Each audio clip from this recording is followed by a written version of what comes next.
The intelligence about the possible involvement of Indian agents in the murder of pro-Khalistan leader Hardeep Singh Niger came from the Five Eyes network. US Ambassador to Canada David Cohen said this in an interview. The Five Eyes network includes the US, Britain, Australia, New Zealand and Canada. Cohen said, and I quote, "There was a lot of communication between Canada and the United States about this." Meanwhile, Canadian Defence Minister Bill Blair has said that relations with India are important. However, Blair added that he wants a thorough investigation into the allegations. Meanwhile, protests have erupted in India's capital, New Delhi. A group called the United Hindu Front staged a protest against Canadian Prime Minister Justin Trudeau. They accused Trudeau of supporting Khalistan separatists. Tensions between India and Canada have escalated since last week. This was after Canadian Prime Minister Justin Trudeau said there were credible allegations linking Indian government agents to the murder of Niger. The US has agreed to jointly produce weapons with Ukraine. This is according to Ukrainian President Volodymyr Zelensky. He said they will together produce weapons including air defense systems. Zelensky's comments came as Russian forces shelled Ukraine's Kherson region on Sunday. The airstrike injured at least 5 people and damaged buildings. Hundreds of Swedes took to the streets of the capital, Stockholm, over the weekend. They were protesting against the Swedish government's decision to join the North Atlantic Treaty Organization, or NATO. The protesters waved signs that read, "Sweden doesn't need NATO for peace, NATO will only bring Sweden war." They said joining NATO could lead to nuclear weapons being deployed on Swedish soil. The demonstrators feared that it could increase the risk of a nuclear attack. A large crowd of protesters carried out a march in London over the weekend. They called on the British government to rejoin the European Union. The protesters expressed their dissatisfaction with the government and the country's dire economy. According to the latest data, Britain's economic growth rate in the second quarter was only 0.2%. Meanwhile, the inflation rate was as high as 6.3%. French President Emmanuel Macron has said that his country will end its military cooperation with Niger. France will pull its 1,500 troops out of the West African country by the end of this year. This comes after a military coup in Niger in July. Macron said he still regarded democratically elected President Mohamed Bazoum as the country's legitimate leader. Bazoum is currently being held as a prisoner by the coup leaders. The Philippines has accused China's Coast Guard of installing a floating barrier. This is in a disputed area of the South China Sea called the Scarborough Shoal. Footage released by the Philippine Coast Guard showed several Chinese vessels near the barrier. Manila says this is preventing Filipino fishermen from entering the area. A group of about 30 heavily armed men opened fire at a Kosovan police station in the northern village of Banska on Sunday. One officer and 3 of the armed attackers have died in the shootout. These same armed men also stormed a nearby Serbian Orthodox monastery. This was the first major violent incident in the region since May. Kosovo's Prime Minister Albin Kurti has blamed Serbia-sponsored criminals for the violence. Iran and the Maldives have announced the resumption of their diplomatic relations after a 7-year hiatus. The announcement came after a meeting between the foreign ministers of both countries. They met on the sidelines of the United Nations General Assembly.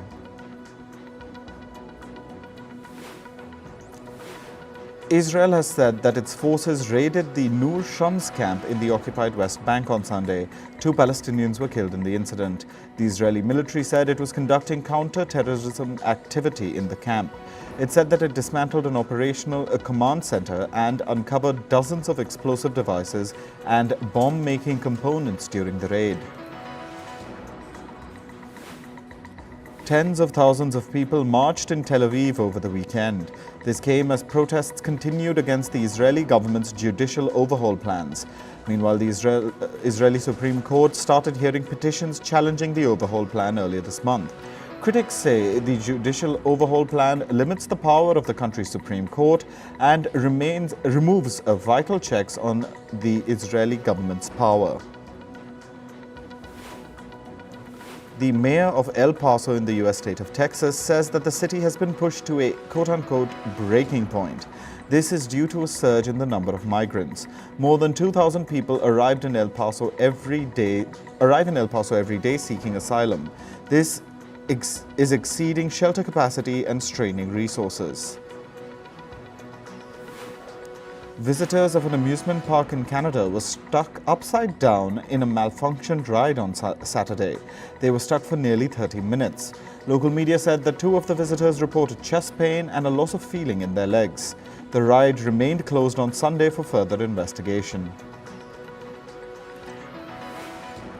In climate news, Canada is enduring its worst wildfire season on record. Over 166,000 square kilometers of land is already burnt. Last week, more than 1,000 fires were active across the country. Some 650 of them have been deemed out of control. Satellite images show wildfires in British Columbia and Alberta. Projections indicated a higher wildfire risk in September from the east of Alberta. Firefighters battled blazes in Italy's Sicily over the weekend. 2 people have reportedly died due to the fires. Hundreds of tourists were evacuated from a hotel in a well-known tourist area. Over 300 firefighters have been deployed to take control of the situation. Tropical storm Ophelia made landfall in the U.S. state of North Carolina over the weekend. The U.S. Atlantic coast witnessed heavy downpours and strong winds that caused flooding and widespread power outages. Nearly 8 million people across the American mid-Atlantic have been affected. A twister was seen in the U.S. state of South Dakota. This was the result of a severe thunderstorm. Local media said that the tornado moved with a speed of 16 kilometers per hour and it was capable of triggering heavy rainfall. No damage or injuries have been reported. A time-lapse video shows massive dark clouds rolling across a city in southern Brazil. The shelf cloud was seen over the skies of Caxias do Sul. Shelf clouds are wave-shaped clouds. They form when an area with higher ground temperatures encounters a layer of colder air. They're usually seen just before a storm.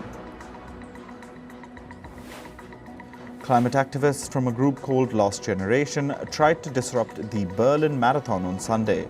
Protesters spilled orange paint on the track. Lost Generation spokesperson said, and I quote, "We're sorry to prevent runners from participating in the marathon, but we are in an emergency situation." At least 8 protesters have been detained.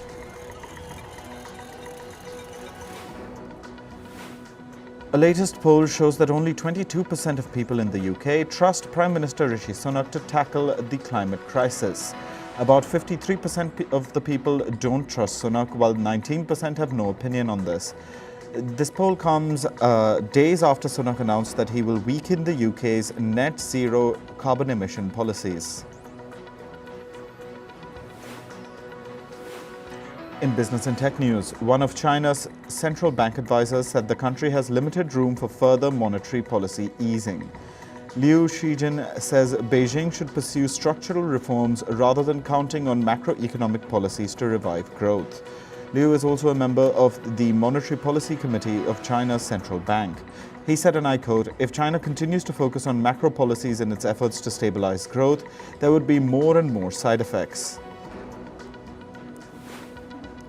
A report says India will defer an import license requirement for laptops and tablets. This is reportedly after industry leaders and the US government complained about the move. The plan will be delayed by a year. In August, the Indian government announced a licensing regime for laptops and tablets. It is aimed at reducing India's dependence on imports and boosting local manufacturing. India's aviation authorities have said that they will not intervene in a dispute between local airline Akasa Air and its pilots.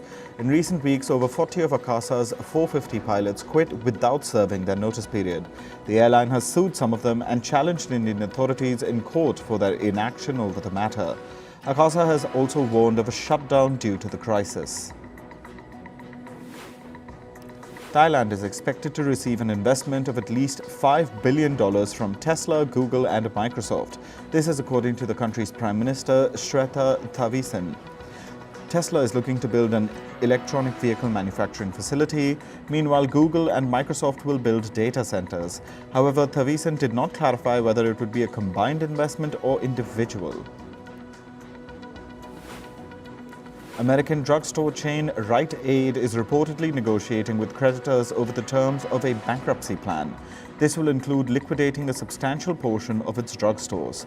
The company has proposed closing roughly 400 to 500 stores in bankruptcy. Its remaining operations will either be sold or taken over by other entities. Rite Aid operates more than 2,300 stores in the US.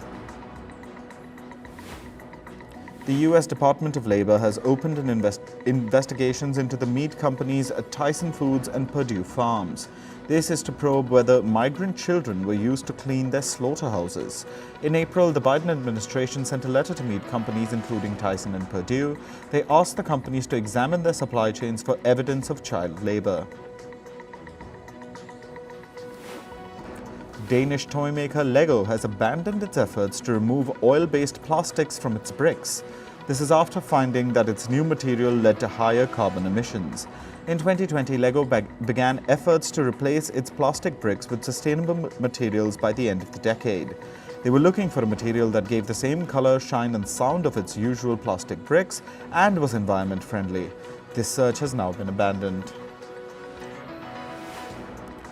Tire manufacturing company Goodyear is planning to cut 700 jobs. It'll also sell about 100 retail stores in the Asia-Pacific region. The company said that the move is expected to improve the region's operating income by approximately $50 million. Goodyear says that the approved plan is part of its broader restructuring effort. This would be completed by the end of 2024. Reports say the U.S. antitrust regulator is expected to file a lawsuit against Amazon. The Federal Trade Commission could bring the suit as soon as Tuesday. The legal action has been expected after years of complaints that big tech companies abuse their dominance. Among other things, Amazon has been widely accused of buying off competitors to thwart competition. Samiran Gupta, the South Asia policy head of social media platform X, has reportedly resigned. Gupta was the most senior employee based in India at the company. He was responsible for content-related policy issues. Gupta's tenure at X, which was formerly known as Twitter, ends this month.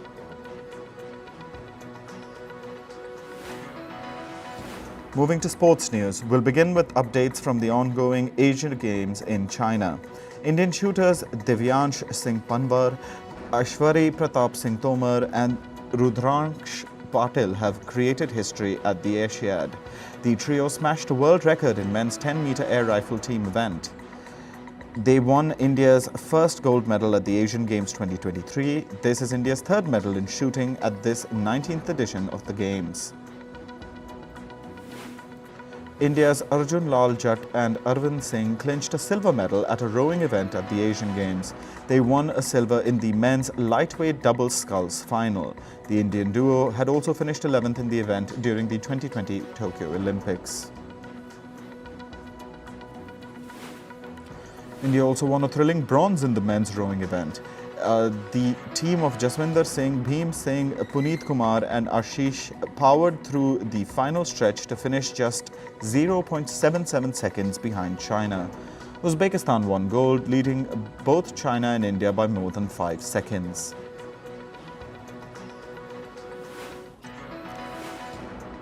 Indian singles tennis players Ankita Raina, Rutuja Bhosle and Ramkumar Ramanathan reached the pre-quarterfinal stage at the Asian Games. In her round of 32 match, Raina defeated Uzbekistan's Sabrina Olimjonova 6-0, 6-0. Bhosle beat Kazakhstan's Aruzan Sagandyakova 7-6, 6-2. Ramanathan was given a walkover by his Tajik opponent, who was unable to compete.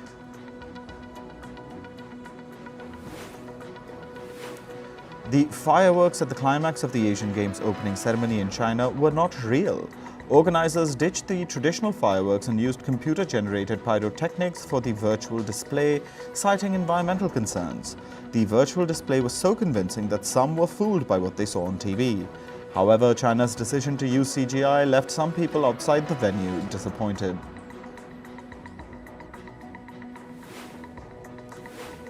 Now for some updates from other competitions. In cricket, India beat Australia by 99 runs in the second ODI yesterday. Batting first, India amassed 399 with centuries from both Shubman Gill and Shreyas Gill.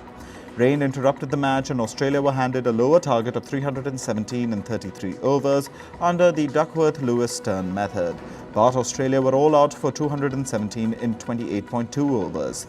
This means India have an unassailable lead in the three-match ODI series. Shubman Gill and Shardul Thakur will not be playing in the final ODI against Australia at Rajkot. The Indian team's management has decided to give them a break. MotoGP, the world's premier motorcycle racing championship, made its debut in India. VR46 Racing's Marco Bezzecchi won the race on his Ducati. The 24-year-old Italian won the 21-lap inaugural Indian Grand Prix in 36 minutes and 59 seconds. He bagged 25 points in front of an approximately 59,000 fans who had turned up despite the heat. Max Verstappen has helped Red Bull clinch the Formula One Constructors' Championship. He also moved towards his third straight driver's title by winning the Japanese Grand Prix on Sunday. Verstappen finished ahead of McLaren pair Lando Norris and Oscar Piastri, who completed the podium. Verstappen could lift this year's F1 title at next month's Qatar Grand Prix. In football, Atletico Madrid ended its rival Real Madrid's perfect start on Sunday with a 3-1 win in their first derby of the season. Alvaro Morata scored twice and Antoine Griezmann once. Toni Kroos scored the lone goal for the visitors. The result left Catalan clubs Barcelona and Girona at the top of the standings with 16 points each from 6 matches. In tennis, Team World successfully defended its Laver Cup title. Americans Ben Shelton and Francis Tiafoe beat Hubert Hurkacz and Andrei Rublev to help Team World hit the 13-point mark needed to defeat Team Europe. Team World won last year's tournament as well, which also marked the end of Swiss star Roger Federer's last professional appearance before retiring.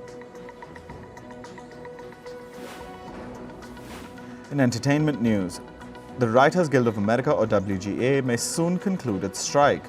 After 5 days of negotiations, the WGA and the Alliance of Motion Picture and Television Producers have reached an agreement.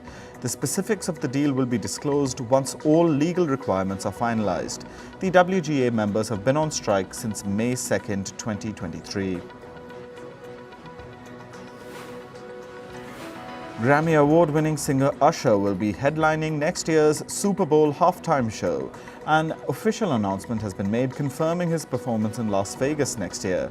The American singer said, and I quote, "It will be a performance of a lifetime." French rapper Mohamed Silla, also known as MHD, has been sentenced to 12 years in prison over murder charges. The 29-year-old rapper was found guilty of intentionally ramming his car into a man in Paris. The incident happened in 2018. This was reportedly a case of a gang war. MHD has maintained that he's not guilty and he has a 10-day window to file an appeal. The company behind the Golden Globes Awards has removed 3 members from its voting team. The 3 members allegedly violated the code of conduct.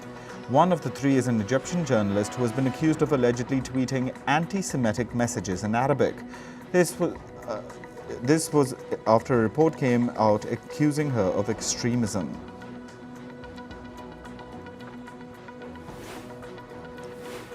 Singer Beyonce recently arranged a flight for one of her fans to attend her concert. The fan reportedly has cerebral palsy. He was denied entry onto a flight due to the height of his wheelchair. He shared his ordeal on a social media platform. The video went viral and Beyonce's representatives reached out to him. The fan even got to meet Beyonce after the concert. South Korean actor Lee Sang-yeob will tie the knot in March next year. Lee's agency confirmed that the bride-to-be is not a celebrity. The actor has kept his personal life under wraps. Lee started his career in the year 2007. He's known for his roles in Living Among the Rich and The Innocent Man. English actor Michelle Dockery has tied the knot with producer and musician Jasper Waller-Bridge. The ceremony took place at a church in London. Dockery's co-stars from Downton Abbey were also part of the ceremony.